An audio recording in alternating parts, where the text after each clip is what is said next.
Sigaw ka ng sigaw para kang abnormal. Tangina mo, hinahanap ka na ni Foreman!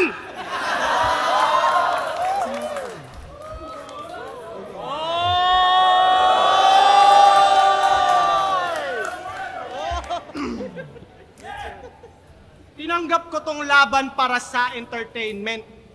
Pinatulan ko na lang kahit wala na siyang brain cells. Malamang para sa iyo, di pa nagme-make sense, pero kinuha ka ni Phoebus kasi wala na si Badang. Ikaw yung replacement!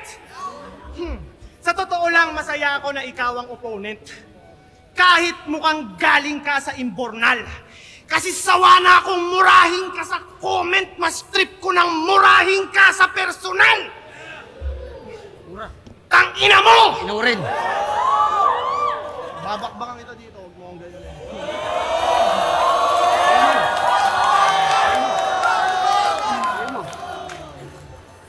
Bouncers! Pag hindi nyo yun to, sasapakin ko to. Huwag kang sasalita pag rounds ko. Huwag mong patunayang dunggalo ka.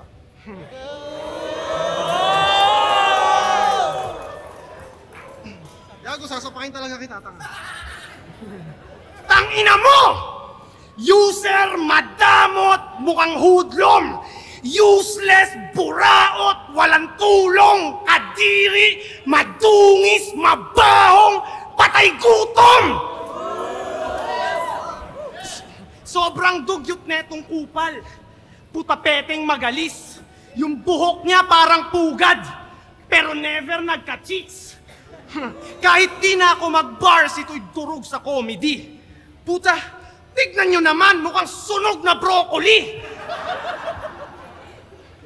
Nalimutan ng hygiene itong ulyaning addict. Yung shampoo ni Yang Wan haluan na dapat ng muriatic acid. Sarap sampalin ng full blast nitong once a year mag-toothbrush. Nung lumabas ka sa puday, puta natakot yung nurse. Nung siya'y papabinyagan, di pinapasok sa church. Ikaw ay salot sa earth, kilala sa buong Pinas bilang buraot ng shirt.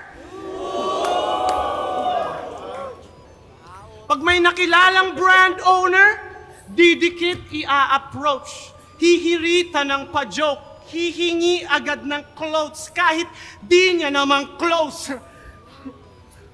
Ipopromote niya daw. Masyado tong hapit. Kapag di mo binigyan, siya pa yung galit. Akala mo kung sino na maangas manghingi. Nahihiya ka pang sabihin na wala kang pambili. Kaya tinatakwil ka na ng tropa. Dapat sampalin to ng alpombra.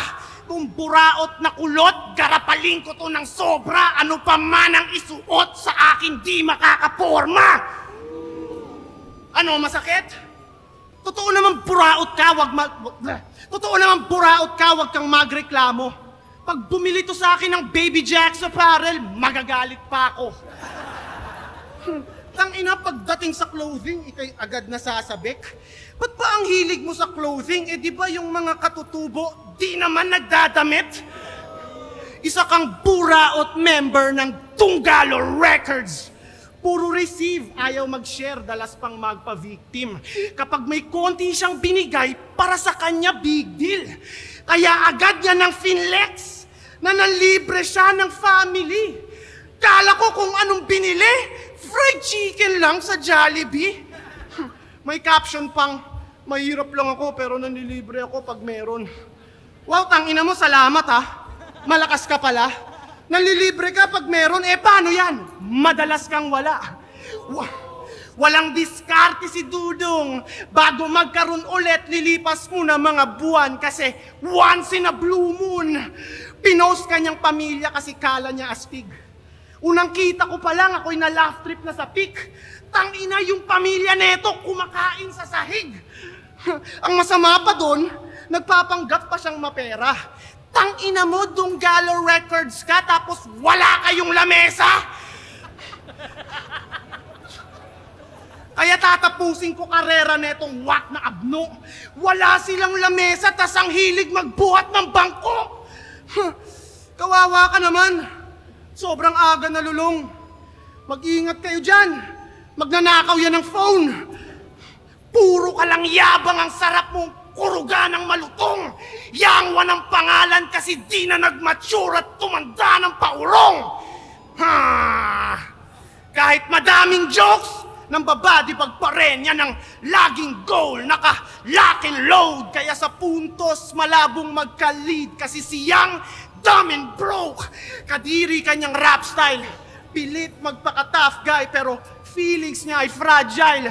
Gets ko na kung bakit young one, kasi isa kang man-child.